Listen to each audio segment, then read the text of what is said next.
हाँ जी, welcome welcome welcome. Reply कीजिए बेटा फटाफट से, क्या ऑडियो वीडियो क्लियर है? क्या आपको मीठी मीठी आवाज आ रही है? फिर स्टार्ट करते हैं अपनी क्लास को और बढ़ेंगे आगे। और आज हमारा वही पार्ट जो हमने लास्ट क्लास में कंटिन्यू किया था, अच्छी बहू के संस्कार, उन्हीं को आज आगे कंटिन्यू करने वाले हैं। लेकिन लेकिन लेकिन ना सिर्फ हम अपने पास में essential element of valid contract पूरा करेंगे, इसके साथ में अपना टाइप्स ऑफ कॉन्ट्रैक्ट वाला शानदार टॉपिक भी आज हम कंटिन्यू करेंगे। हाँ जी, अविनाश, गुड मॉर्निंग बेटा। Good morning good morning good morning. लीजिए गाइस, स्टार्ट करते हैं। तो बिना वक्त गवाए बाकी बच्चे ज्वाइन करते रहेंगे। मैं टॉपिक स्टार्ट कर रहा हूं बेटा, ठीक है? चलिए चलिए चलिए चलिए चलिए। तो इंट्रो हो गया था, देखो बता क्या क्या हो चुका है। इंट्रो हो गया, सारी डेफिनेशंस हो गई थी। रिमेंबर, असेंशियल एलिमेंट वाला टॉपिक भी हमने स्टार्ट कर लिया था और इसमें हमने almost I think lawful object तक पूरा कर लिया था। फ्री कंसेंट भी हो गया था, यहां तक पूरा हो गया था।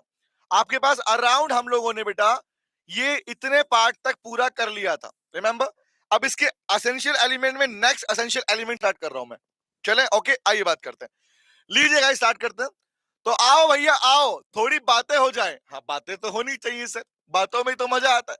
लीजिए, तो हमारा टॉपिक बेटा कौन सा था? हम पढ़ रहे हैं, लिख रहा हूं मैं, essential elements. Essential elements of valid contract. Essential elements of valid contract. थोड़ा सा पीछे का रिव्यू ओवरव्यू दूंगा ताकि आइडिया मिले कि क्या कर रहे थे आप लोग, जो बच्चे फर्स्ट टाइम ज्वाइन कर रहे हैं उसके लिए।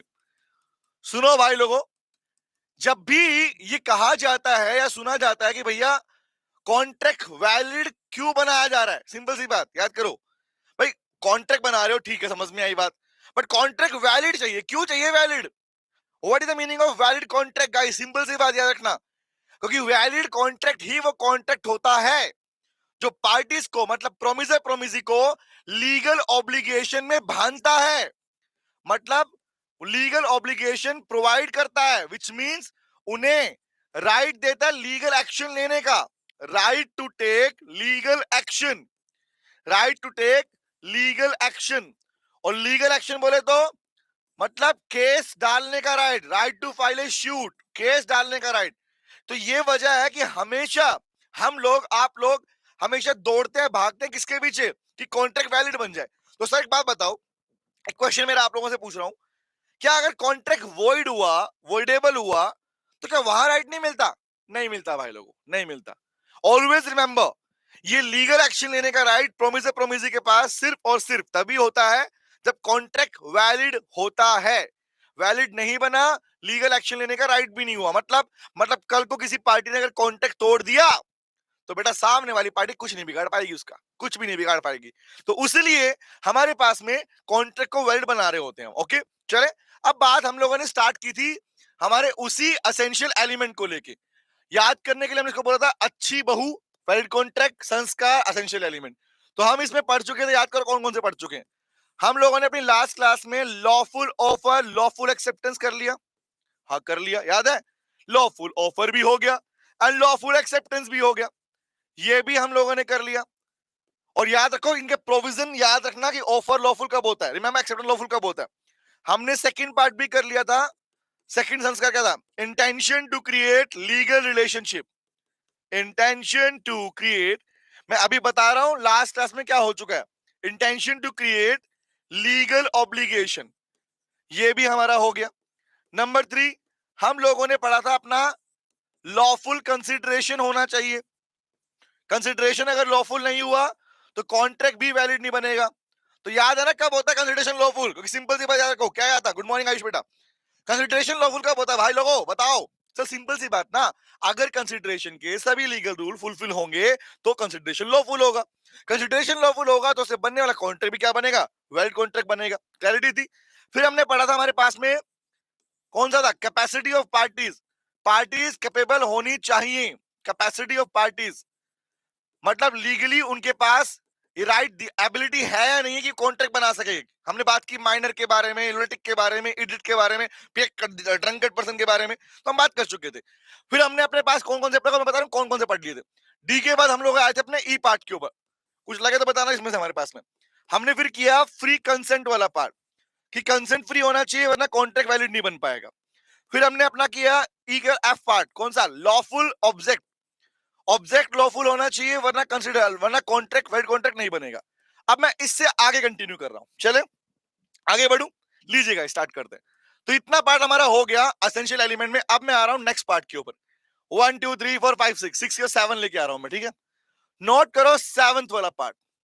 अगला प्रोविजन कौन सा, नोट करना, लिखो बेटा, अग्रीमेंट, नोट करना, अग्रीमेंट नॉट एक्सप्रेसली, लिखना चालू, agreement not expressly declare to be void, agreement not expressly declare to be void. अब ये एक ऐसा प्रोविजन है जहां पर बहुत सारे बच्चे कंफ्यूजन में रहते हैं यार। पता है क्या कंफ्यूजन रहता है, उन्हें क्लैरिटी नहीं मिल पाई डिक्लेयर टू बी वॉइड का मतलब क्या हुआ, ये प्रोविजन यहां पर आया क्यों। तो सुनो भाई लोगों, बात समझा रहा हूं, सुनना ध्यान से। टॉपिक चल रहा है हमारे पास में कि कॉन्ट्रैक्ट को वैलिड कब माना जाएगा। तो हमने सीखा अगर सारे एसेंशियल एलिमेंट्स फुलफिल होंगे कॉन्ट्रैक्ट को बनाते समय, तो ही कॉन्ट्रैक्ट वैलिड बनेगा, वरना वैलिड नहीं बनेगा। और लिसन टू मी गाइस, समझना, अक्सर लोगों के बच्चों में लगता है कि अगर वैलिड नहीं है तो वॉइड बोल देंगे। नहीं नहीं नहीं, कोई कॉन्ट्रैक्ट वैलिड नहीं है तो इसका मतलब ये नहीं कि हमेशा वॉइड ही होगा। इट बी पॉसिबल कि वॉइडेबल हो जाए, इलीगल बन जाए। तो आपको हमेशा लीगल डेफिनेशन अप्लाई करके देखना उसके ऊपर कि कौन सी डेफिनेशन से आंसर निकल के आ रहा है, ठीक है। आओ बात करते हैं, तो इसका मीनिंग क्या है, आओ समझाता हूं। तो हमारी अच्छी बहू के संस्कार में सातवां संस्कार क्या है कि जो अग्रीमेंट है नॉट एक्सप्रेसली, याद करो बेटा, एक्सप्रेसली वर्ड का मतलब होता है बोलकर या लिखकर। क्या बोलूंगा, बाय वर्ड्स, ओरल और रिटन। कोई चीज अगर लिखी या बोलकर कही जाती है बेटा, उसे लीगल लैंग्वेज में एक्सप्रेस कहा जाता है। The word expressing, expressly, express, क्या बोल रहा हूं, the word expressing, expressly, express, इसका मतलब होता है बेटा बोलकर या लिखकर किया गया काम। तो वर्ड क्या आया कि अग्रीमेंट नॉट एक्सप्रेसली, नहीं होना चाहिए क्या, declare to be void, declare to be void. अब सुनना ध्यान से, वॉइड का मीनिंग होता है बेटा not enforceable by law. Void का मीनिंग क्या होता है, सर हर जगह मीनिंग है, हाँ हर जगह मीनिंग यही होता है बेटा। Not ceased to be enforce by लिखूं या नॉट एनफोर्सेबल लिखूं, नॉट एप्लीकेबल लिखूं, मतलब सबका सेम है। तो क्या बोल रहा हूं मैं, not enforceable by law. Sir लेकिन मीनिंग समझ में नहीं आया। अब सुनना ध्यान से बात को, क्योंकि एक्चुअली ये प्रोविजन पूरा दिया ही नहीं बुक में हमारे पास में, पूरा पूरा मैं करने वाला हूं इसको। अब क्या लिखा है, अगर कोई अग्रीमेंट या अगर कोई कॉन्ट्रैक्ट बनाया जा रहा है, वो एक्सप्रेसली डिक्लेयर्ड वॉइड नहीं होना चाहिए, मतलब उसे किसी और लॉ के अंदर वॉइड डिक्लेयर ना किया गया हो। मतलब बेटा सुनना ध्यान से बात को, इंडिया में सिर्फ इंडियन कॉन्ट्रैक्ट एक्ट थोड़ी है, समझो क्या बोल रहा हूं। इंडिया में अकेला इकलौता इंडियन कॉन्ट्रैक्ट एक्ट ही थोड़ी है, इंडिया के अंदर तो बाकी सारे एक्ट भी हैं। समझना बात क्या बोल रहा हूं, इंडिया में तो भाई मैरिज एक्ट है, आईपीसी है, इंसॉल्वेंसी है, एलएलपी, अलग अलग एक्ट है ना। तो मुझे एक बात बताओ, तुमसे पूछूंगा, रिप्लाई करना, कि अगर मान लो किसी दूसरे एक्ट ने, इंडिया में किसी दूसरे एक्ट ने किसी पर्टिकुलर अग्रीमेंट या कॉन्ट्रैक्ट को करने से मना किया है, नॉट एनफोर्सिएबल है या वो वॉइड है, तो क्या वो इंडियन कॉन्ट्रैक्ट एक्ट में वैलिड बन पाएगा, बोलो हाँ है ना। पंकज सिंह, गुड मॉर्निंग, लो बाबा जी, गुड मॉर्निंग बेटा, शुभन गुड मॉर्निंग बेटा, यस अविनाश, टेल मी, बताओ मुझे, अगर मुझे बताओ, अगर सिंपल सी बात, अगर किसी और लॉ में, अदर लॉ के अंदर किसी कॉन्ट्रैक्ट को करने से मना किया गया है, मतलब वो वॉइड डिक्लेयर किया गया है, तो क्या वो इंडियन कॉन्ट्रैक्ट एक्ट में वैलिड बन सकता है, यस और नो। नहीं बन सकता भाई, नहीं बन सकता।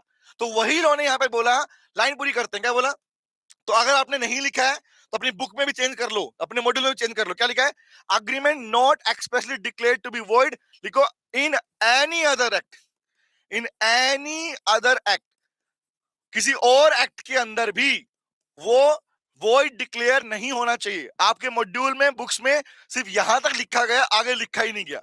तो आगे वर्ड पूरा कर लो, इन एनी अदर एक्ट, किसी और एक्ट में अगर वॉइड डिक्लेयर है तो बेटे वो कॉन्ट्रैक्ट इंडियन कॉन्ट्रैक्ट एक्ट में भी वॉइड ही रहेगा, वो वैलिड नहीं बन सकता। सर एग्जांपल देना, दो एग्जांपल, अच्छा लिखता हूं एग्जांपल, लो भैया तुम्हारे लिए क्वेश्चन के फॉर्म में एग्जांपल लिखता हूं, इसी के लिए एग्जांपल लिखो। अब मुझे एक बात बताओ, इंडिया में एक एक्ट है मैरिज एक्ट, इंडिया में एक एक्ट है मैरिज एक्ट। तो as per the marriage act, एक लाइन लिख रहा हूं, लिखना, agreement in restraint of marriage, सुनना, agreement in restraint of marriage restraint बोलता है रोकना है, तोड़ना। किसी की शादी तोड़ने के लिए या तुड़वाने के लिए किया गया अग्रीमेंट। बताओ बेटा, इंडिया मैरिज एक्ट के under, under the marriage act, ये वाला अग्रीमेंट कि भाई किसी की हंसती खेलती जिंदगी और किसी की शादी तोड़ने का मतलब ये नहीं है कि मंडप में घुस गए, गोली चला दी, बोली दुल्हन तो हम लेके जाएंगे। वो नहीं है ये कहानी, ये वो कहानी नहीं है। इसका मतलब होता है बेटा कि ऑलरेडी कोई पर्सन मैरिड है, ऑलरेडी कोई लड़की मैरिड है, और आप उसको कह रहे हो कि मैं तुझे 1 करोड़ रुपए दूंगा, जा अपने पति को डाइवोर्स दे और आके मेरे दिल में बस जा, मैं तुझे शादी कर लूंगा।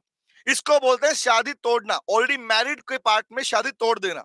तो मुझे बताओ, ऐसा कोई अग्रीमेंट जो किसी की शादी तोड़ने या रोकने के लिए बनाया गया हो, तो मैरिज एक्ट में उसको वॉइड कहा गया है।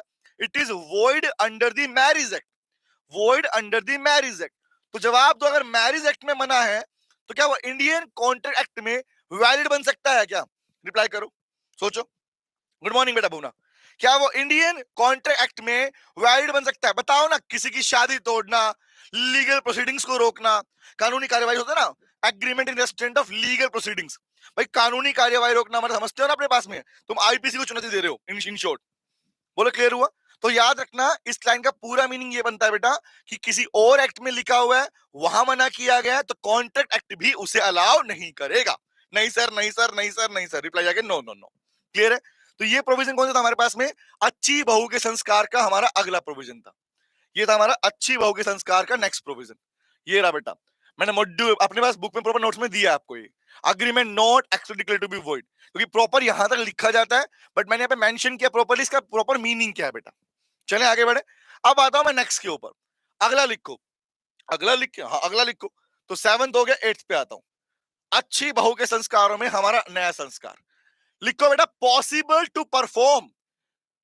और अगर आप नहीं नोट कर रहे हैं तो ध्यान रखना, आप अपने चैप्टर्स को वीक कर रहे हैं, क्योंकि अपकमिंग चैप्टर आने वाले हैं वो सारे के सारे चैप्टर यही तो है मेरे लाल, यही है।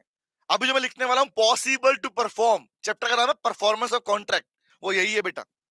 समझ रहे हो? मतलब चैप्टर से पहले तुम उसका डिटेल पार्ट यहां सुन ले रहे हो अपने पास में। ओके, आइए बात करते हैं। तो लिखो, नोट करते हैं। अगला संस्कार कौन सा? अच्छी बहू का अगला संस्कार लिखो, possible to perform, possible to perform. अब बच्चा कहेगा हम रट्टा मारें। क्यों मारना है रट्टा भाई? किसने कहा तुम्हें रट्टा मारने के लिए? सर हम तो जहां जाते हैं वहां पढ़ते हैं, वहां सब लोग यही बोलते हैं, लो जैसा है वैसा पढ़ लो, रट्टा मार लो। क्यों मार लो रट्टा? सब्जेक्ट दिया गया है तो समझने के लिए दिया गया है। माना लीगल लैंग्वेज को हम ज्यादा चेंज नहीं कर सकते, लेकिन समझ तो सकते हैं ना। तो क्लैरिटी क्या है? सिर्फ पढ़ना नहीं है, पहले समझो कि क्या तुम उस चीज को समझ पाए हो, उसके बाद उसके प्रोविजन को लिखो। तो बताओ बेटा, गुड मॉर्निंग बेटा, बताओ मुझे, बात कर रिप्लाई करना। मैं यहाँ पे लिखने वाला हूं भाई, पॉसिबल टू परफॉर्म। तो पहले मुझे मीनिंग बताओ, परफॉर्म का मतलब क्या होता है? लॉ के अंदर परफॉर्म मतलब परफॉर्मेंस, और परफॉर्मेंस का मतलब होता है फुलफिल करना। याद रखना, किसी चीज को पूरा करने को बोलते हैं परफॉर्म करना। और याद रखते एक बहुत ही अच्छी चीज बताओ, अच्छी चीज बताओ। अच्छी बात यह है बेटा कि लॉ में जो लीगल वर्ड आप लोग पढ़ते हो उनके वर्ड चेंज नहीं होते हैं। अगर ये वर्ड हमें कहीं और भी देखने को मिलेगा, किसी और एक्ट में भी देखने को मिलेगा, तो इसका मतलब वही रहेगा, चेंज नहीं होगा। रिमेंबर? चले, हाँ जी। तो वर्ड क्या है? परफॉर्म बोले तो फुलफिल करना। तो मुझे बताओ, पॉसिबिलिटी होनी चाहिए पूरा होने की। तो जवाब दो, अगर आप कोई कॉन्ट्रैक्ट बना रहे हो जो कि इम्पॉसिबल नेचर का है, सर एग्जांपल देके बताओ ना। अच्छा सुनाता हूं, सुनना। मैंने मेरी प्रियतम, मेरी मोहब्बत, मेरी दिलो जग जान कौन थी? मैंने अपनी प्रियतम कौन? मेरी प्यारी प्यारी महबूबा, नाम है बेटा छुई मुई। मैंने छुई मुई को बोला, सुनना ध्यान से बात को, कहानी सुनना। मैंने छुई मुई को बोला कि मैं जाने मन, मैं तेरे लिए चांद तारे तोड़ के ले आऊंगा। मैं आसमान से, बता कौन सा तारा चाहिए तेरे को, मैं वो वाला तारा तोड़ के आसमान से धरती पे ले आऊंगा। बस मुझे बदले में सिर्फ 1,000 रुपए दे देना। 1,000 रुपए के बदले तेरे लिए चांद तारे तोड़ के ले आऊंगा। Now please tell me guys, ये जो मैं काम करने के लिए बोल रहा हूं, क्या ये प्रैक्टिकली पॉसिबल है? हाँ या ना? सोचो, बताओ बताओ। हाँ बोलो ना, निब्बा निब्बी वाली कहानियां वही ऐसी चलती है। रोनिक वेलकम बेटा, टेल मी, बताओ क्या यहाँ पर इज इट फिजिकली पॉसिबल कि हाँ ऐसा पॉसिबल है, कर सकते हो? Is it so? नहीं। तो लोग कहता है भैया, अगर कोई कॉन्ट्रैक्ट एग्रीमेंट आप बना रहे हो जो खुद में इम्पॉसिबल नेचर का है, तो इम्पॉसिबिलिटी ऑफ परफॉर्मेंस कभी भी कॉन्ट्रैक्ट को वैलिड तो बनने देगी नहीं। एग्जाम्पल नंबर 2 लेता हूं, मुझे बताओ, मैं कहता हूं I will put the life into a dead body, मैं किसी डेड बॉडी में जान डाल दूंगा और बदले में 2 लाख रुपए लूंगा। ऑफर है, तो चेक करते हैं। लेट मी टेक यू, तुम्हें कैसे पढ़ना होता है, सुनो दिखाता हूं तुम्हें कैसे क्वेश्चन को पढ़ना होता है, चेक करना होता है। मैं क्वेश्चन बोल रहा हूं और चेक करना, ठीक है, वन बाय वन। मैंने बोला I will put the life into a dead body, मैं एक डेड बॉडी, मरे हुए इंसान में जान डाल दूंगा। 4 रुपीज 2 लाख, 2 लाख रुपए लूंगा भाई साहब, 2 लाख रुपए, 2 लाख रुपए, 2 लाख रुपए, 2 लाख रुपए। अब सुनना, चेक करो, मैंने ऑफर दिया है नहीं दिया, दिया ना, ऑफर है। सामने वाले व्यक्ति ने बोला ओके भैया लो पकड़ो 2 लाख डालो जान, एक्सेप्टेंस है। तो ऑफर एक्सेप्टेंस, चेक करो, कंसिडरेशन है सर, कंसिडरेशन भी है, 2 लाख रुपए और जान डाला, क्या है, कंसिडरेशन है। ऑफर एक्सेप्टेंस और क्या बना, कंसिडरेशन, क्या बन गया, अग्रीमेंट बन गया। बट अब मुझे बताओ, क्या इस अग्रीमेंट को लो परमिशन देगा, यस और नो, क्योंकि नहीं देगा तो वॉइड है और देगा तो वैलिड है। टेल मी, बताओ, क्या ये जो अग्रीमेंट जिसे हम बना लिया, जो हमने बना लिया, क्या डेड बॉडी में जान डालना अग्रीमेंट, क्या ये अग्रीमेंट वैलिड कॉन्ट्रैक्ट के रूप में कन्वर्ट हो पाएगा या सिर्फ ये ओनली वॉइड कहलाएगा? Tell me. बहुत बढ़िया Avinash, exactly. No no no no no no no no no no no no no no no no no no, अरे गाना नहीं गा रहा मैं चैट पढ़ रहा हूँ बेटा, चैट पढ़ रहा हूँ। बताओ हो पाएगा? नहीं हो पाएगा। नहीं नहीं नहीं नहीं, तो वही तो पॉइंट है कि बताओ भैया, अगर आप कॉन्ट्रैक्ट कर रहे हो तो वो पॉसिबल होना चाहिए, पूरा होना चाहिए। तो लिखो बेटा, लिखो, लिखो, एक कॉन्ट्रैक्ट, एक ऐसा कॉन्ट्रैक्ट, एक कॉन्ट्रैक्ट, कौन सा contract? To do, to perform an impossible task, या to perform an impossible act, किसी इम्पॉसिबल एक्ट को पूरा करने वाला कॉन्ट्रैक्ट क्या होगा बेटा? Is void contract. वो वॉइड होता है, वो वैलिड नहीं बन सकता। वो वॉइड होता है, वो वैलिड नहीं बन सकता। क्यों? रीजन क्या है बेटा, लिख लो, रीजन क्या है? बिकॉज, क्योंकि क्योंकि क्योंकि क्योंकि, है ना, बिकॉज इम्पॉसिबिलिटी ऑफ परफॉर्मेंस। कोई पूछे क्यों नहीं होता, क्यों का आंसर क्या है? क्यों का आंसर है बेटा impossibility of performance, impossibility of performance makes a contract void, not valid, makes a contract void, not valid। वो void बनाएगी, valid नहीं बनाएगी मेरे लाल। और याद करो, इसका बेस्ट एग्जांपल हम लोग अपने पास में, जब हमने अपना void contract का डेफिनेशन सीखा था, वही सीख चुके थे। बोला मिली क्लैरिटी, मिली क्लैरिटी। तो पॉसिबिलिटी होनी चाहिए कॉन्ट्रैक्ट को पूरा करने के लिए, अदरवाइज कॉन्ट्रैक्ट क्या होगा, void होगा। Is it clear? समझ में आई बात? डन है, आगे आता हूं। चलो, लेकिन यहां पर मैं आपको एक काम करता हूं, 2 बातें क्लैरिफाई करता हूं, जाकि जहां पर पॉसिबिलिटी नहीं बोल रहा हूं, गारंटी से बोल रहा हूं, बॉसली बच्चे अटकते हैं। मैं इसी प्रोविजन में कुछ 2 एक्स्ट्रा बातें बता रहा हूं, सुनना ध्यान से बात को, ताकि तुम्हारे मन में जिंदगी में कभी डाउट ना रहे। डैम श्योर तुम दूसरों को बोला, अरे भाई सुन मैं बताता हूं, रुक जा, मेरे को आता है, ऐसे वाला सिस्टम हो। पहला, अगर मैंने वर्ड यूज किया agreement, agreement to do impossible act, और अगर मैंने वर्ड यूज किया कॉन्ट्रैक्ट, कॉन्ट्रैक्ट, सर इन दोनों में फर्क क्या है, इन दोनों में डिफरेंस क्या है? वर्ड कॉमन सुनना प्लीज, हर बच्चा इस बात को सुनना। अब मैं तुम्हें एडवांस लेवल का क्वेश्चन दे रहा हूं इस टाइम पे, सुनना ध्यान से, तुम्हारे लेवल के अकॉर्डिंग। अगर मैंने वर्ड यूज किया agreement to do impossible act, और अगर मैंने वर्ड यूज किया contract to do impossible act, sir दोनों में फर्क क्या है? फर्क समझना। अगर बेटा मैंने पहले वर्ड यूज किया अग्रीमेंट, तो इसका मतलब क्या हुआ, सुनना ध्यान से बात को, इसका मतलब हुआ कि ऑफर हुआ है, एक्सेप्टेंस हुआ है और कंसिडरेशन हुआ है। ऑफर, एक्सेप्टेंस, कंसिडरेशन, तो बन गया अग्रीमेंट। और कोई अग्रीमेंट अगर किसी इम्पॉसिबल काम को करने के लिए हुआ है, तो लो बेटा उस अग्रीमेंट को एनफोर्स नहीं करता, हाँ या ना? और बताओ मुझे, अगर बेटी की शादी ही नहीं हुई, मतलब अग्रीमेंट एनफोर्स ही नहीं हुआ, तो क्या वो कॉन्ट्रैक्ट बन पाएगा? बताना। अगर वो नॉट एनफोर्स, ऐसे इम्पॉसिबल, चांद तारे तोड़ना, डेड बॉडी में जान डालना, तो अगर कोई अग्रीमेंट एनफोर्स ही नहीं हुआ, तो क्या कभी वो कॉन्ट्रैक्ट बन पाएगा? कॉन्ट्रैक्ट तो बन ही नहीं पाया। तो अगर आपके ऑप्शन में एबीसीडी ऑप्शन दिया गया, एबीसीडी ऑप्शन दिया गया और पूछा गया बताओ क्या होगा, क्या ये वॉइड अग्रीमेंट होगा, ये टिक करके आओगे इसमें आंसर, या इसको वॉइड कॉन्ट्रैक्ट लिख के आओगे? देखो पूछ रहा हूं क्वेश्चन कंफ्यूज करने वाला, या मैं इसको वैलिड कॉन्ट्रैक्ट कहूंगा या मैं इसे इलीगल बोलूंगा? बताओ। अगर मेरा क्वेश्चन सिर्फ इतना सा था मेरे भाई कि अग्रीमेंट किस लिए, तो agreement to put the life into a dead body, किसी डेड बॉडी में जान डालने वाला अग्रीमेंट क्या होता है? ऑप्शन ए वैलिड और void agreement, option B void contract, option C valid, option D illegal. अब आंसर दो। वेरी गुड अविनाश, बहुत बढ़िया बेटा। आयुष एग्जैक्टली ए आंसर आएगा सर, ए आंसर आएगा। कैसे कंफर्म हुआ भाई? सिंपल सी बात ना, आपने अग्रीमेंट वर्ड यूज किया तो ऐसे अग्रीमेंट करने से मना किया गया, तो आंसर क्या आएगा? ए इज द राइट आंसर। हम अग्रीमेंट ही लिख के आएंगे। याद है ना हमारे पास में कुंवारी जिसकी शादी नहीं हुई। अगला प्रश्न रिप्लाई करना। अब मैं क्वेश्चन चेंज कर रहा हूं, इसके ऊपर लेकर कॉन्ट्रैक्ट पे। तो क्वेश्चन के अंदर अग्रीमेंट वर्ड यूज किया ही नहीं, क्वेश्चन में अग्रीमेंट वर्ड यूज किया ही नहीं। क्वेश्चन ने शब्द यूज किया है कॉन्ट्रैक्ट। सुनना ध्यान से बेटा, क्वेश्चन ने शब्द यूज किया है कॉन्ट्रैक्ट। तो एक बात समझना जो पूछ रहा हूं, सर कॉन्ट्रैक्ट कैसे वॉइड होगा हमारे पास यहाँ पे इम्पॉसिबल एक्ट को लेके? जब अग्रीमेंट ही खत्म, कॉन्ट्रैक्ट कहां से बन गया? तो सुनो ध्यान से बात को, यहां पर कॉन्ट्रैक्ट वर्ड तभी मिलेगा जब आपके पास में 5 सिचुएशंस होंगी। सुनना क्या बोल रहा हूं भाई? एग्जांपल के लिए मान लो आपने कोई अग्रीमेंट बनाया था। सुनना बात ध्यान से, एग्जांपल दूं, सुनना ध्यान से। मैंने कश्मीर से एक क्वेश्चन बोल रहा हूं, रिप्लाई कर रहा हूं। ऑप्शन चारों यही रहने वाले, 4 ऑप्शन यही रहेंगे, आंसर देना मेरे को, ठीक है? एग्जाम में क्वेश्चन आया था, बताना मुझे। कश्मीर में कुछ समय पहले, जम्मू एंड कश्मीर की बात कर रहा हूं, कश्मीर में कुछ समय पहले बाढ़ आई थी, फ्लड आ गई थी। रिमेंबर, नेचुरली फ्लड आई थी और उसकी वजह से कश्मीर में बहुत ज्यादा नुकसान हुआ था, डिस्ट्रक्शन हुआ था, लोगों की फसलें, घर वर सब बह गए थे बेटा। अब मुझे एक बात बताना, उस बाढ़ आने से पहले, उस फ्लड से पहले मैं दिल्ली में बैठा था और मैंने कश्मीर के एक व्यापारी से ट्रेडिंग की, एक एग्रीमेंट किया था।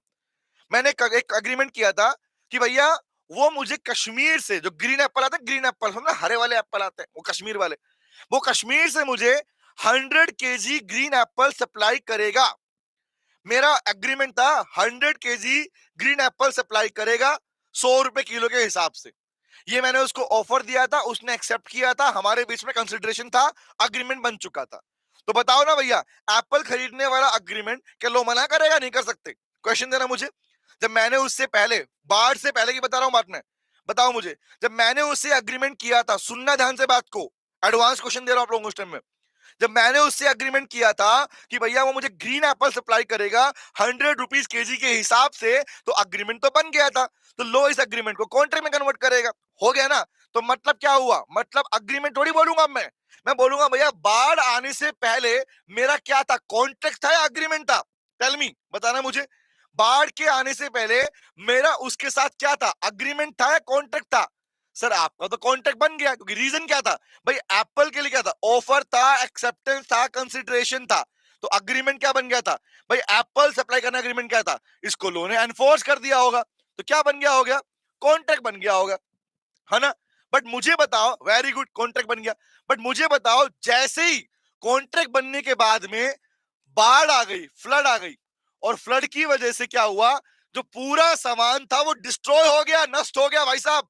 अब एग्जांपल के लिए, आज के दिन तुम किसी चीज को लेके अग्रीमेंट करते हो, कॉन्ट्रैक्ट करते हो, और वही चीज आज तो है और कल खत्म हो जाए। बताओ, कोई चीज नष्ट हो गई, पूरी खत्म हो गई, टूट टूट चकनाचूर हो गए बेटा। टेल मी, मुझे बताओ, क्या डिस्ट्रक्शन की वजह से, डिस्ट्रक्शन होने की वजह से अब कॉन्ट्रैक्ट वैलिड रहेगा क्या? कश्मीर में बाढ़ आ गई और मैं उसको फोन करके बोल रहा हूं, भाई साहब मुझे मतलब नहीं, बाढ़ है, तूफान है, आंधी है, कुछ भी आए, अपने का मतलब नहीं है, मुझे मेरा 100 kg एप्पल चाहिए as per the contract. Guys tell me, क्या लो मुझे कहेगा हाँ दिलवाते हैं, अभी दिलवाते हैं, रुको रुको नितिन सर, रुको रुको, ऐसा? या लो मेरे बनाए हुए कॉन्ट्रैक्ट को बिकॉज ऑफ डिस्ट्रक्शन, रिप्लाई करना, बिकॉज ऑफ डिस्ट्रक्शन, सामान के डिस्ट्रॉय होने पर, डिस्ट्रक्शन, वो उसे करने से मना कर देगा। तो यहां मैं वॉइड के साथ कौन सा वर्ड लिखूं? मैं इसे वॉइड अग्रीमेंट कहूंगा या वॉइड कॉन्ट्रैक्ट कहूंगा? भाई कॉन्ट्रैक्ट मना किया गया, अग्रीमेंट मना किया गया, सोच के देखो। कॉन्ट्रैक्ट मना किया गया, अग्रीमेंट मना किया, बताओ। यहां तो अग्रीमेंट ही मना कर दिया था, तो आंसर क्या आएगा? Very good Ayush, exactly, very good. तो यहां आंसर क्या आएगा? Void contract. और बेटा ये चीज आपको नहीं सिखाई जाती, जानते हो? ये यही चीज सीखनी है मेरे भाई। फाउंडेशन लेवल के ऊपर बच्चों को सिर्फ सोचते हैं अरे नॉर्मल पढ़ा दो, कोई दिक्कत नहीं, काम चल जाएगा। ऐसे नहीं चलता मेरे भाई। अगर फाउंडेशन लेवल के ऊपर भी एक्ट्स पढ़ रहे हो तो आपको उसका डिटेल डिस्कशन आना चाहिए। अब एग्जामिनर सिर्फ क्या होता है, नॉर्मली बच्चे सिर्फ इतना पढ़ते हैं, दिखाता हूं कितना पढ़ते हैं, वो सिर्फ इतना पढ़ते हैं भाई, ठीक है इसका मतलब ये होता है कॉन्ट्रैक्ट वॉइड होगा, वैलिड होगा। बट एग्जाम में क्वेश्चन तो ऐसे आने वाले हैं, वो आपसे दो तरह के क्वेश्चन सेम टाइम पे पूछ लेता है। तो ये क्लैरिटी कौन देगा आपको? तो ये क्लैरिटी आपको लेके चलनी है ताकि कभी भी जिंदगी में ये दिक्कत ना आए कि मेरे कंसेप्ट वीक हैं।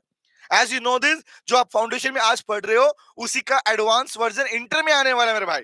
तो इंटर में जब इसका इसी टॉपिक का एडवांस वर्जन आएगा तो वहां एडवांस में ये चीजें आपको आनी चाहिए। वरना बोलेंगे अच्छा कॉन्ट्रैक्ट करके आया है ना, बड़ा आता है तेरे को, बोला हाँ आता होगा। तो वो मान अजम्पशन ना चले भैया, तुम्हें आना चाहिए प्रॉपरली। क्लियर हो गया? आगे बढ़ू। तो ये डिफरेंस अब बताना मुझे, अगर ये डिस्ट्रक्शन वाला केस होता तो आंसर क्या होता मेरा इसमें? फिर ऑप्शन क्या करता? अग्रीमेंट करता? नहीं, फिर आंसर क्या होता? Void can't the right answer guys. समझ में आएगी बात? ये डिफरेंस है। आगे बढ़ू। अगला प्रोविजन, चलो चलो चलो चलो चलो, अच्छी बहू के संस्कारों में मेरा नेक्स्ट संस्कार है 8th हो गया 9th करते हैं। लिखो 9th असेंशियल एलिमेंट कौन सा है? लिखो भैया लिखो। 9th असेंशियल एलिमेंट लिखो सर्टेन। अब मैं यहां पर पूछूंगा 3 तरह के डिफरेंट क्वेश्चंस। ये मत सोचो कि सिर्फ लाइव सेशन चल रहा है, सिर्फ क्लास पढ़ा रहा हूं। नो, यहाँ पर प्रॉपर प्रिपरेशन तुम्हारी करवाई जा रही है, ध्यान रखना डिटेल पार्ट के अंदर। तो वर्ड सुनो ध्यान से बात को, और इसका फायदा लाइव में लेने का ही है। मैक्सिमम बच्चे लाइव में ना बैठकर बाद में देख रहे हैं वीडियोस को। मैं उन सब बच्चों के लिए लाइन बोलना चाहूंगा, बेटा बाद में आप बेशक देखो, क्लास कवर हो जाएगी, बट जब आप किसी क्लास के कंटेंट में लाइव में जुड़े रहते हो ना, उसका सबसे बड़ा बेनिफिट ये रहता है मेरे भाई कि तुम्हारे पास में तुम्हें उस क्लास के कंटेंट की चीजें हैंड टू हैंड याद रहती हैं। आप उस क्लास का लाइव का हिस्सा होते हो। तो एक इमोशनली पार्ट क्या रहता है, अरे मैं क्लास में था तो मेरा कोई डाउट है, मैंने पूछा था, मेरा नाम बार बार रिकॉल होता है। जैसे मैंने बच्चों का नाम बोलता हूँ, रोनित, भुवनेश, अविनाश, आयुष, तो इनको याद रहेगा हमारा नाम पे सर ने एग्जांपल दिया था, हमने डाउट पूछा, हम पे रिप्लाई आया था। तो this is a benefit of taking live sessions. Remember, आओ बात करते हैं। बाकी तुम तो भैया ज्ञानी हो। फिर अब बताओ, कल को हमने अगर प्राइवेट कर दी तो क्या करेंगे वो बच्चे? वो तो टुन टुन हो जाएंगे, हमारे प्यारे बच्चे लाइव में बैठे। Very good. अब सुनो ध्यान से, वर्ड एज सर्टेन होना चाहिए, बट किस सर्टेनिटी की बात कर रहा है प्लीज सुनना ध्यान से बात को, मिस मत करना।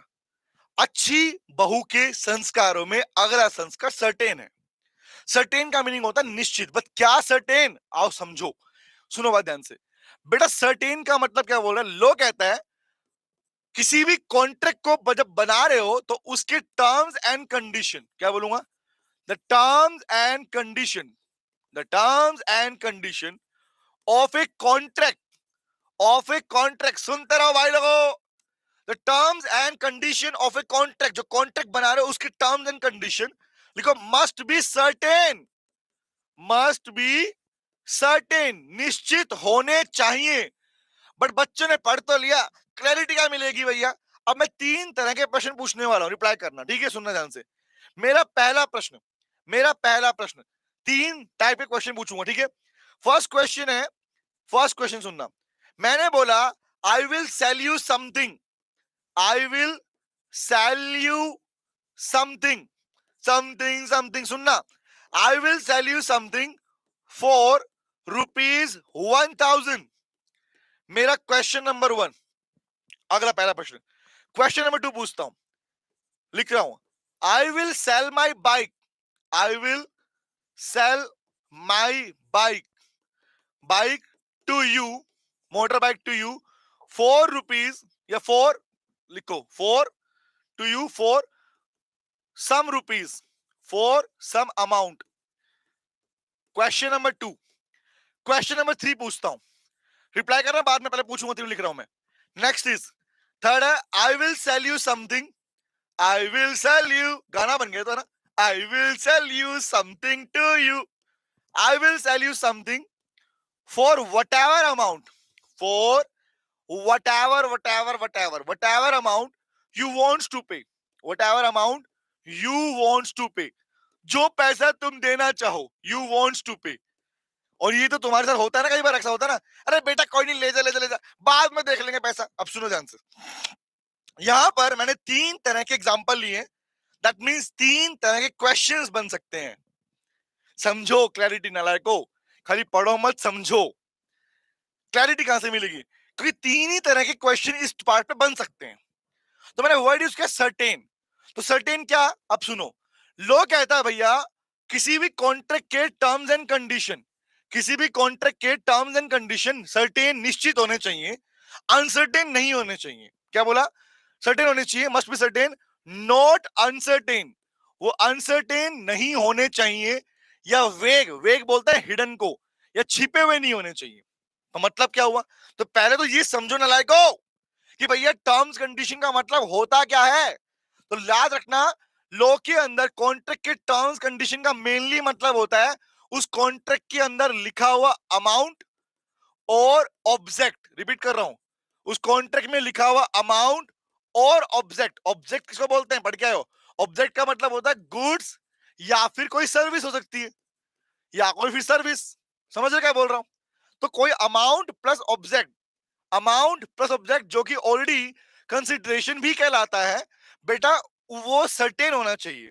अब चेक करो क्या इन तीनों में से कौन से क्वेश्चन के अंदर, तीनों पार्ट के अंदर किसमें क्या मिसिंग है। क्योंकि लोग कहता है अगर ऑब्जेक्ट, अगर टर्म्स कंडीशन मतलब अगर एक भी आइटम, अमाउंट और ऑब्जेक्ट, सुनना क्या बोल रहा हूं, अमाउंट और ऑब्जेक्ट में से अगर एक भी आइटम मिसिंग हुआ, इनमें से ये वाला मिस हुआ या ये वाला मिस हुआ, तो बेटा कॉन्ट्रैक्ट वैलिड नहीं बनेगा, कॉन्ट्रैक्ट वॉइड बनेगा। लो ने बोला, मैं नहीं बोल रहा भाई लोगों, मैं नहीं कह रहा ये बातें। तो अगर ऐसा होता है कि एक भी पार्ट मिसिंग है तो कॉन्ट्रैक्ट वैलिड नहीं बनेगा। नहीं बनेगा मतलब नहीं बनेगा। तो टेल मी गाइस, पहला पढ़ते हैं, बताओ इसमें क्या मिसिंग है। I will sell you something ₹4 100, amount है, चेक करो। ऐसे चेक करना होता है, क्वेश्चन को ध्यान रख लो। अमाउंट है, हाँ है, बट क्या यहां पर ऑब्जेक्ट दिख रहा है तुमको? ऑब्जेक्ट क्या है बताओ, क्या मिसिंग है? वेरी गुड आयुष, बताओ मुझे फर्स्ट वाले में क्या मिसिंग है? सर इसमें तो ऑब्जेक्ट गायब है, छूमंतर है। तो अगर एक भी आइटम मिसिंग है क्या बोलेंगे? Sir such contract will become void contract. ये वॉइड हो गया, समझ में आ गया? क्योंकि लो इसे एनफोर्स करेगा ही नहीं। लो कहता भैया दोनों होंगे तो परमिशन है, तो वैलिड है, दोनों नहीं है, एक मिसिंग है तो वॉइड है। सेकंड में बताओ इसमें क्या मिसिंग है? I will sell my bike to you, bike object है, हाँ है, to you for some amount. क्या अमाउंट मेंशन है भाई? बताओ, अमाउंट मेंशन है? नहीं। वेरी गुड सत्यम, बहुत बढ़िया बेटा। आयुष एग्जैक्टली, अविनाश बहुत बढ़िया, लाजवाब बेटा। क्या मिसिंग है? सर सेकंड में अमाउंट मिसिंग है, तो क्या हो गया ये भी? सर ये भी वॉइड हो गया, क्योंकि लोग दोनों होने चाहिए भाई। तीसरा बताओ, I will sell you something for whatever amount you wants to pay, दोनों मिसिंग है, दोनों है। Very good. थर्ड बताओ, सर ना तो ऑब्जेक्ट है ना ही अमाउंट है, ना तो ऑब्जेक्ट है ना ही अमाउंट है, तो जब दोनों मिसिंग है तो क्या हो, तब भी वॉइड है। लेकिन लेकिन लेकिन अगर मैं इसको बदल दूं कि आई विल सेल यू, अब देखो समझना ध्यान से, आई विल सेल यू लिख दिया, अब मैं लाइन चेंज कर रहा हूं, सुनना ध्यान से, अब अप्लाई करना। I will sell you my laptop, I will sell you my laptop for rupees, लिख रहा हूं, रुपीज ₹4 15,000। बताओ बेटा बताओ, अमाउंट भी है, हाँ, ऑब्जेक्ट भी है, हाँ, तो अब कॉन्ट्रैक्ट क्या बनेगा? टेल मी, अब कॉन्ट्रैक्ट क्या बनेगा?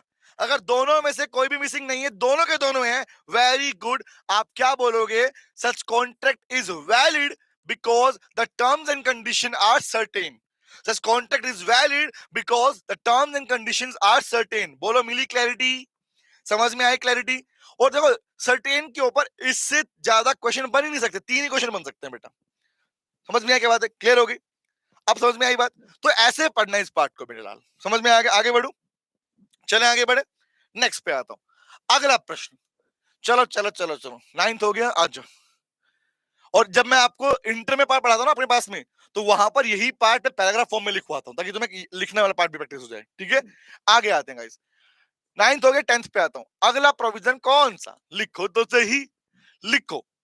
बोला भैया legal formality, the next essential, last essential element है, लास्ट है वाला। इसके हम करेंगे टाइप ऑफ कॉन्ट्रैक्ट करेंगे इसके बाद में। ठीक है, तो लिखो बेटा legal formalities, legal formalities. Sir किस लीगल फॉर्मेलिटी की बात कर रहा है? आओ थोड़ा जान लेते हैं बेटा, तुम्हारी भी बात मन की पूरी हो जाएगी। सुनो भाई लोगों, बात कर लिया जाए। ठीक है, मुझे बताओ क्या यहां तक क्लैरिटी मिली? If you want to take screenshot you can take that, लेना ले सकते हो स्क्रीनशॉट। ठीक है, मैं आगे बढ़ सकता हूं, परमिशन है। बोलो ऐसे कर दो, हाँ सर बढ़ जाओ बढ़ जाओ बढ़ जाओ बढ़ जाओ बढ़ जाओ। डन, चलिए, यस सर, ओके ठीक है। The next one is guys legal formalities. कौन सी लीगल फॉर्मेलिटी सर, कौन सी लीगल फॉर्मेलिटी? अरे सुनो तो सही, बताता हूं बेटा, सुनो। अब मैं कुछ बातें बोलूंगा, सुनना ध्यान से। मेरी पहली बात लिख रहा हूं बुलेट पॉइंट नंबर 1 के अंदर। क्या लॉ ने, प्लीज क्वेश्चन पूछना, रिप्लाई करना, क्या लॉ ने ऐसा कहीं भी लिखा हुआ है कि अग्रीमेंट बनाया है या कॉन्ट्रैक्ट बनाया है तो वो हमेशा रिटर्न में होना चाहिए, यस और नो? बताओ, क्या लॉ के अंदर ऐसा कहीं भी लिखा हुआ है कि अगर आपने कॉन्ट्रैक्ट बनाया तो कॉन्ट्रैक्ट हमेशा रिटर्न में होना चाहिए, यस और नो? अविनाश कह रहे नो, आयुष कह रहे नो, आयुष ऐसा कह रहे नो, नो नो मतलब नो। बताओ, क्या लॉ ने कहीं मेंशन किया है कि कॉन्ट्रैक्ट बनाओ वो रिटर्न में होना चाहिए? आंसर इज नो, नहीं है। क्योंकि तभी तो हमारे टाइप ऑफ कॉन्ट्रैक्ट में क्या पढ़ते हो? एक्सप्रेस कॉन्ट्रैक्ट, इंप्लाइड कॉन्ट्रैक्ट, जिसमें टसीट कॉन्ट्रैक्ट, क्वाजी कॉन्ट्रैक्ट पढ़ते हो ना भाई लोगों। तो लॉ में ऐसा कहीं लिखा हुआ नहीं है। ओके ठीक है। अगली बात, इसी बात पे दूसरी सेकंड बात पूछता हूँ, रिप्लाई करना। अगर तुमने मेरी बातों का रिप्लाई किया लाइव के अंदर, गारंटी बोल रहा हूँ, जिंदगी भर लॉ नहीं भूलोगे तुम, मेरी गारंटी के साथ बोल रहा हूँ मैं, बिकॉज ऑफ लाइव सेशन में बैठे आप लोग, इसलिए। बताओ मुझे नेक्स्ट पार्ट, जवाब देना बेटा मुझे। अगर अगर अगर सेकंड पॉइंट पूछ रहा हूं, अगर माना कि कॉन्ट्रैक्ट को रिटर्न में होना मैंडेटरी नहीं है, लेकिन अगर कभी कोई कॉन्ट्रैक्ट बना रहे हो, सुनना, अगर उमंग वेलकम बेटा, ऐसा अच्छा हो बेटा, हाय सर कैसे हो, मैं एकदम बढ़िया बेटा, हाँ सुनो आंसर। लेकिन अगर कोई कॉन्ट्रैक्ट आप लोग बना रहे हो बेटा, और सोचो सोचो सोचो, उस कॉन्ट्रैक्ट की स्टैट्यूटरी रिक्वायरमेंट बोल रहा हूं, उस कॉन्ट्रैक्ट की statutory requirement which means legal requirement अगर हो कि वो कॉन्ट्रैक्ट रिटर्न में होना चाहिए, उस पे साइन भी होने चाहिए, उस पे स्टैंप भी होनी चाहिए, as per Indian stamp act के थ्रू साइन स्टैंप भी होनी चाहिए। एग्जांपल दूं कौन सा? भाई जब आप अपने पास में किसी इमूवेबल प्रॉपर्टी का बाइंग और सेलिंग करते हो, कोई लैंड खरीद रहे हो, कोई घर खरीद रहे हो, तो क्या मुंह से बोली करोगे आज से घर तेरा हुआ, जा ले जा, ऐसा ऐसा होता है क्या? आज से घर मैंने तुम्हें बेच दिया, 5 लाख का घर तेरा, चल 5 लाख दे, घर ले तेरा, ऐसा नहीं, नहीं नहीं नहीं। सर आई एम सीए में फाइनल स्टूडेंट, बस आपको देखने आया था। Thank you very much Umang, thank you very much. सुनो ध्यान से बात को, प्लीज प्लीज प्लीज बताओ ना यार, ऐसा होता है क्या? क्या तुम अपनी इमूवेबल प्रॉपर्टी की बाइंग और सेलिंग को, परचेज और सेल को सिर्फ मुंह से बोले कर लोगे, ओरल में? Answer is no.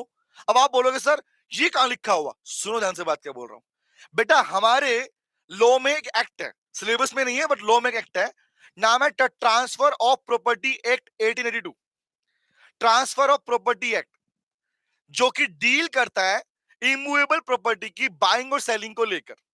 और उसमें सेक्शन 484 कहता है कि भैया, उसमें इसमें नहीं कहता, उसमें कहता है, उसमें कहता है कि अगर इंडिया के अंदर आप किसी इमूवेबल प्रॉपर्टी की सेल या परचेज कर रहे हो, तो उस सेल या परचेज का रिटर्न में होना मैंडेटरी है, लिखित में होना जरूरी है, उस पे स्टैंप भी होनी चाहिए, उस पे सिग्नेचर भी होने चाहिए।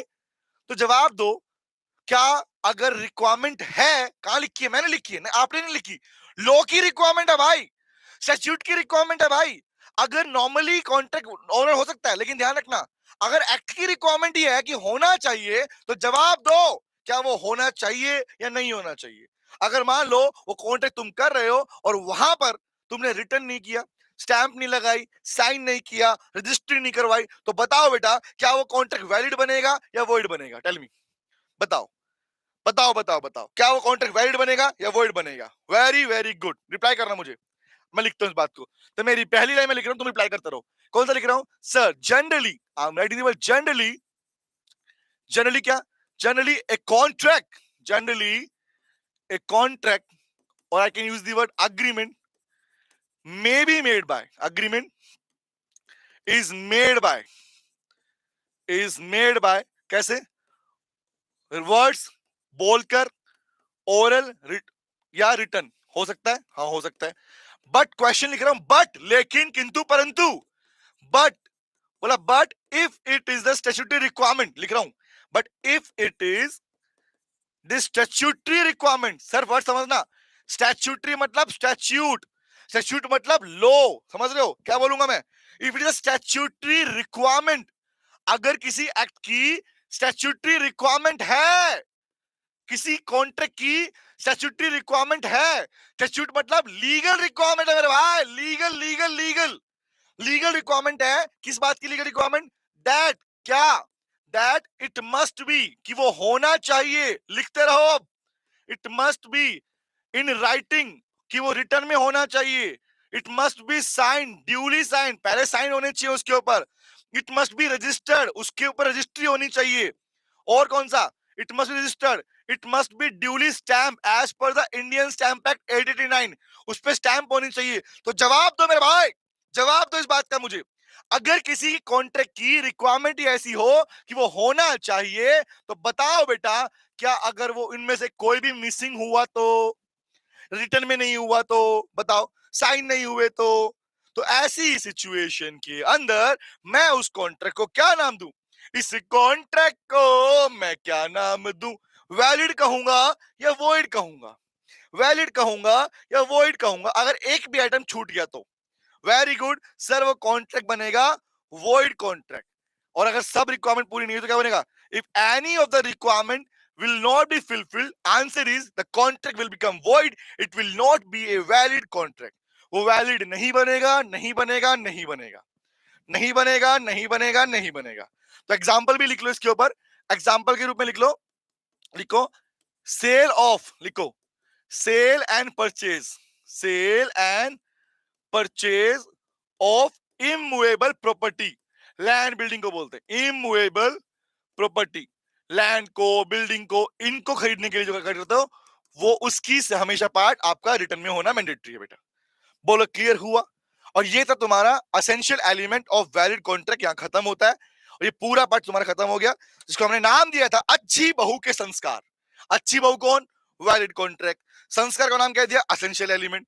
याद करो, अब अगर एक भी संस्कार नहीं हुआ इनमें से, तो क्या कॉन्ट्रैक्ट वैलिड बनेगा? Answer is no. इसीलिए जब भी कॉन्ट्रैक्ट की वैलिडिटी को चेक करना होता है, तो आपको ये सारे असेंशियल एलिमेंट फुलफिल करके देखने होते हैं कि ये सारे पूरे हो रहे हैं या नहीं हो रहे हैं बेटा। बोलो मिली clarity? And that's the topic. इसके बाद हम टॉपिक चालू करेंगे अपना टाइप ऑफ कॉन्ट्रैक्ट। बताओ बताओ बताओ बेटा, क्या ये पार्ट क्लियर है? हाँ जी, डन डन डन, कोई डाउट नहीं है, बताओ, रिप्लाई कीजिए। तो क्या मैं स्टार्ट करूं नेक्स्ट टॉपिक या इंतजार करें? इंतजार इंतजार करें। Thank you sir, thank you Avinash, कह थैंक यू बेटा, थैंक यू बेटा। चले आइए, जतिन जतिन क्या रिपीट करूं बेटा, बता क्या चाहता है, बता कैसा कर, क्या रिपीट कर दो बेटा मैं? जतिन पूरा बोल रहा है रिपीट, नालायक, पूरा रिपीट कर स्टार्टिंग से। जतिन बेटा लास्ट क्लास देख ली नालायक, कैसे क्यों क्यों काहे परेशान कर रहा है? इतना शरीफ भोला भाला टीचर तुम्हारे सामने खड़ा, बताओ। हाँ, लास्ट क्लास में डिटेल में कवर किया बेटा, वो देख लेना, ठीक है? ओके, अब सुनो ध्यान से बात को, है ना? सिर्फ ये रिपीट करना, अच्छा लीगल फॉर्मेलिटी रिपीट करना, ठीक है? सुनो जतिन, इन शॉर्ट समझना बेटा ध्यान से, मैं बात कर रहा हूँ, प्लीज सुनना ध्यान से। जतिन ने पूछा है, और ये बात मैं हर बच्चे के लिए बोल रहा हूँ। जतिन, आमने सामने बात करते, सुनना ध्यान से बेटा। Jatin, you want to buy home, सुनना ध्यान से। जतिन को घर खरीदना है भाई, सब सुन लो ध्यान से। जतिन घर खरीदना चाहता है, ढूंढ रहा है घर, और जतिन टकरा गया मुझसे, ठीक है? अब जतिन बोला, सर आपके पास जो एक प्रॉपर्टी है, आपके पास नोएडा के अंदर एक बड़ी सी प्रॉपर्टी है, प्रॉपर्टी में खरीदना चाहता हूं। मतलब ठीक है जतिन, ओके। जतिन कितना की पड़ेगी? जतिन 2 करोड़ रुपए की प्रॉपर्टी है। जतिन सुनना ध्यान से बात को, जतिन रिप्लाई करना मुझे इस बात के बाद, ठीक है? जतिन को मैं बोला, जतिन 2 करोड़ रुपए की प्रॉपर्टी है वो। बोला कोई दिक्कत नहीं सर, पैसा बहुत है हमारे पास में। बोला ठीक है, ओके। अब जतिन ने मुझे 2 करोड़ रुपए दे दिए, और बताओ क्या मैं जतिन को मुंह से बोल रहा हूं, ये बोल रहा हूं कि आज जा जतिन, आज से प्रॉपर्टी तेरी हुई। ना कोई साइन, ना कोई रिटर्न पार्ट, ना ही कोई स्टैम्प, ना ही रजिस्ट्री। बता जतिन, क्या प्रॉपर्टी तेरी हो गई? हाँ या ना? क्या आज के बाद तुम उस प्रॉपर्टी को अपना मान लोगे कि हाँ सर हमारा कॉन्ट्रैक्ट तो बोलकर लिख कर हो सकता है? ऐसा नहीं। समझ में आई बात क्या बोल रहा था मैं? क्योंकि रीजन इज, इमूवेबल प्रॉपर्टी को लेके या ऐसे कोई भी कॉन्ट्रैक्ट जहां पर रिटर्न, रजिस्ट्री, साइन और स्टैम्प रिक्वायर्ड है, मैंडेटरी है बेटा, वहां पर आप कॉन्ट्रैक्ट को बोलकर लिखकर नहीं कर सकते। आपको पार्ट कैसा होना चाहिए? बोलकर लिखकर नहीं हो, कैसे होगा वो? हमेशा उसी फॉर्म में होना चाहिए। तो लोग कहता है, अगर किसी की स्टैट्यूटरी रिक्वायरमेंट है, तो वो कॉन्ट्रैक्ट उन्हीं रिक्वायरमेंट के साथ बनना चाहिए। अगर नहीं बना, क्या बोलूंगा? इफ नॉट, लिख दू यहाँ पे, इफ नॉट, यहां लिख लो, लिखा नहीं मैंने, क्या बोलूंगा? इफ नॉट, अगर नहीं बना तो बेटा कॉन्ट्रैक्ट वैलिड नहीं होगा, वो वॉइड कॉन्ट्रैक्ट होगा। अब क्लियर हुआ जतिन बेटा? हाँ जी, हाँ जी। अविनाश बेटा, फ्री कंसेंट का मतलब क्या होता है? कंसेंट मतलब सहमति, फ्री मतलब 5 आइटम से फ्री। आप किसी पर्सन का कंसेंट ले रहे हो, तो coercion, under influence, fraud, misrepresentation, mistake, डरा धमका के, प्रेशराइज करके, फ्रॉड करके, मिसरिप्रेजेंटेशन से, मिस्टेक से, इन पांचों को यूज करके ना लिया गया हो। इन पांचों में से कोई भी आपने यूज किया किसी के कंसेंट को लेने के लिए, तो वहां पर कॉन्ट्रैक्ट वैलिड नहीं बनेगा। वो कॉन्ट्रैक्ट वॉइडेबल बनता है, बट कुछ एक्सेप्शनल केस में वैलिड वॉइड दोनों बनेगा। तो वो पार्ट मैं सिखाऊंगा आपके अलग चैप्टर के अंदर फ्री कंसेंट का। अभी सिर्फ इतना याद रखो, फ्री कंसेंट मतलब as per section number 14, section number 14 के according the consent of the party is said to be free. मतलब किसी व्यक्ति का कंसेंट तब फ्री कहा जाएगा when it is not affected by, जब ये अफेक्ट ना हो किससे, कोएर्सन, अंडर इन्फ्लुएंस, फ्रॉड, मिसयूजेशन, मिस्टेक, इन पांचों से। क्लियर हो गया बेटा? क्लियर है? डन डन डन डन, समझ में आ गया? ठीक है, तो मुझे लगता है अभी समय कम है, तो पॉसिबल नहीं होगा नया पार्ट स्टार्ट करना। तब तक आप मुझसे कुछ पूछना तो पूछ सकते हो बेटा। कोई टाइप ऑफ कॉन्ट्रैक्ट में स्टार्ट करूँ नेक्स्ट क्लास के अंदर, ओके? टाइप्स ऑफ कॉन्ट्रैक्ट हम स्टार्ट करें नेक्स्ट क्लास में। बट एक काम याद रखना, अभी से सुन लो, जो जो पार्ट मैं क्लास में कवर करा रहा हूं उसको नोट्स वाले पार्ट में आपको हैंड टू हैंड पढ़ना है। और नेक्स्ट क्लास में हम स्टार्ट करेंगे अपना टाइप्स ऑफ कॉन्ट्रैक्ट वाला पार्ट। हालांकि इसमें एक टाइप और पढ़ेंगे हमारे पास में, एक टाइप और है इसके अंदर, वो हम पढ़ेंगे हमारे पास में on the basis of English law. English law, English law 4 type पढ़ेंगे। ठीक है, टाइप मतलब कैटेगरीज है बेटा। तो गारंटी है बेटा, और सुन लो ध्यान से, जिस बच्चे ने अगर ये वाला पार्ट नहीं किया, याद रखना बेटा, पूरे कॉन्ट्रैक्ट एक्ट में, सोगा एक्ट के अंदर, पार्टनरशिप के अंदर तुम्हें कभी भी क्लैरिटी नहीं मिलेगी। रीजन इज, हर बार तुमसे क्वेश्चन एक ही चीज डिमांड करेगा बार बार। पहली बार कॉन्ट्रैक्ट क्या है भैया, कॉन्ट्रैक्ट का क्लैरिटी ले नहीं पाओगे तो आगे लिख भी नहीं पाओगे। इसलिए इस क्लास को मिस गलती से भी मत करना। आयुष टेस्ट नेक्स्ट मंथ से होंगे बेटा, ठीक है? इवन टेस्ट पेपर ऑलरेडी हमारे सीओसी एजुकेशन की वेबसाइट पे अपलोडेड है बेटा। हाँ जी, हमारे पेड वाले बच्चों के लिए अलग टेस्ट होते हैं, बट नॉर्मली जो बाकी बच्चे हैं उनके लिए भी हमने फ्री टेस्ट पेपर अवेलेबल करवा रखे हैं। आप www.coceducation.com खोलेंगे, वहां पर ऊपर ही आपको वीडियो लेक्चर के साइड में टेस्ट पेपर का फोल्डर दिख जाएगा। ठीक है, तो वहां से आप अपने टेस्ट अटेम्प्ट करना स्टार्ट कर सकते हैं, और वो भी टेस्ट वैसे वाले टेस्ट नहीं, एकदम प्रीमियम वाले टेस्ट कर सकते हो। ठीक है, हालांकि हमारे अपने पेड बच्चों को प्रॉपर अलग टेस्ट मिलते हैं, सीरीज मिलती है, उन्हें नोट्स मिलते हैं, उन्हें बुक्स मिलती है, लेकिन बेसिकली फ्री वाले बच्चों के लिए हम अवेलेबल करवाते हैं। ठीक है, तो कुछ पूछना है पूछ सकते हो बेटा, आपका क्वेश्चन है, क्योंकि मेरे को लगता है ये टॉपिक हम नेक्स्ट में स्टार्ट करें बेटर रहेगा। स्टार्ट भी करें, खत्म भी वहीं पे कर देंगे अपने पास। Okay sir Ayush, okay. Any other question guys? कुछ पूछना है?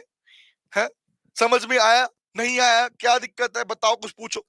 अभी तक हमने पास में इंट्रो पढ़ लिया, हमने पास में डेफिनेशन कर लिया, सारे संस्कार भी हो गए। अभी ना अनड्यू इन्फ्लुएंस का मीनिंग होता है, अनड्यू इन्फ्लुएंस को स्पेसिफिकली यहां मत याद रख, वो फ्री कंसेंट में पढ़ना, पर फिर बता रहा हूं क्या होता है। अनड्यू इन्फ्लुएंस सेक्शन नंबर 16 कहता है कि भैया सिंपल सी बात, ऐसा कोई भी relation where one party is in a position, a relationship where one party is in a position to dominate the will of another, जहां एक पार्टी डोमिनेटिंग पोजीशन में हो कि दूसरे की पर्सन की इच्छा को डोमिनेट कर सके। लेकिन क्या डोमिनेट करना अंडर इन्फ्लुएंस है? Answer is no. डोमिनेट किया गया प्लस में अनफेयर एडवांटेज लिया गया, and by using his position, line पूरी करता हूं, पहले मीनिंग बोलता हूं। Undue influence मतलब a relationship where one party is in a position to dominate the will of another, and by using his dominating position obtain the unfair advantage over the other. अगर मैं अपनी dominating position use करके तुम पे कोई unfair benefit लेता हूं, तो ऐसे केस में जो बेनिफिट मैंने लिया आपसे, दिस इज टर्म्ड एज, हम क्या बोलेंगे, अनड्यू इन्फ्लुएंस कहा जाएगा। बट इसको इतना याद करना रिक्वायरमेंट नहीं है बेटा। जब मैं पढ़ाऊंगा चैप्टर डिटेल के अंदर, पढ़ाया मैंने क्लास के अंदर, तो उसमें प्रॉपर बताया मैंने कि अनड्यू इन्फ्लुएंस क्या होता है, फिर आता है प्रिजम्पशन ऑफ अनड्यू इन्फ्लुएंस, फिर आता है no presumption of undue influence, फिर आता है पर्दा नशी वुमेन।